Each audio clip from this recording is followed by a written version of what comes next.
Тилибизге кесел кылсак, тилиби туруп жетим кылсак, чоң окуюш бар мында. Чуусак кетпес күнөө болор. Соңку кемчүк урпактардын алдында. Мамлекеттик тил күнүн утурлай эне тил майрамы алгачкылардан болуп Кыргыз Республикасынын жогорку сотунда белгиленди. Иш-чарага катышкан Кыргыз Республикасынын жогорку сотунун төрайымы Айнаш Токпаева мындай сынак жогорку соттун тарыхында биринчи жолу өткөрүлүп жаткандыгын айтты.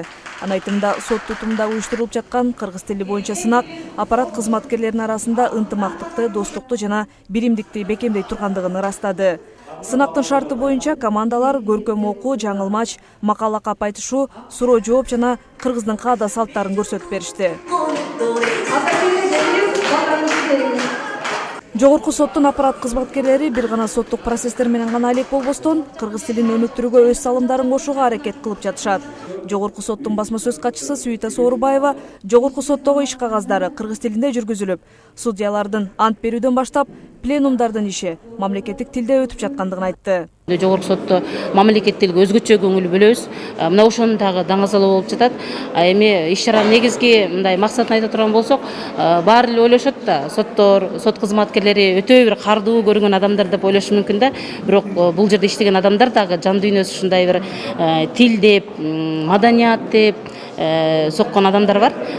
Бүгүнкү күндө мына баардык башкармалыктын кызматкерлери улуттук кийимдерди кийип, улуттун каада салтты көрсөтөлү деп, ыр бийлерди көрсөтөлү деп жакшы ойдо турабыз. Конкурс негизинен биринчи көркөм окуу, андан сырткары макала айтышуу, жаңылмач айтышуу, анан мамлекет тилиге арналган суроо жооптордон, анан үй тапшырмасынан турат. Үй тапшырмасы бул ушул өзүбүздүн улуттук каада салтты көрсөтүү, көркөм өнөрдү даңазалоо болуп эсептелинет.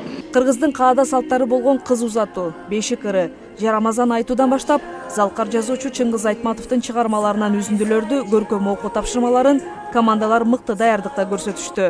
Ар бир катышкан адам сот системасында иштеп атканын баары эле аракет кылып, кана кайсы жеринде кайсынысын кетирип койдук. Чыңгыз Айтматовдун чыгармасынын кайсынысын алсак экенбиз, жана макала каптын кайсынысы бизге пайдалысы бар, ушуну алсак экенбиз. Жаңылмаштар кандай болду? Эми жаңылмашты көрдүңүздөр да өзүңүздөр деле.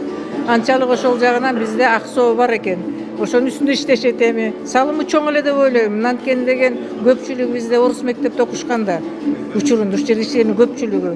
Азыр эми бизде тил жөнүндө дагы сабактар өтүп жатат, окуп атышат, иш кагаздарын жазып атышат мамлекеттик тилде. Калыстар тобу акылдашып биринчи орунду ынтымак командасына ыйгарды. Ал эми экинчи орунду 3 команда багындырды. Алар Айкөл, Гүлсарат, Көчмөндөр болсо, 3-чү орунга Кырчын, 4-чү орунду Ала Тоо командасы алды. Жеңүүчүлөргө диплом жана байгелүү сыйлыктар тапшырылды.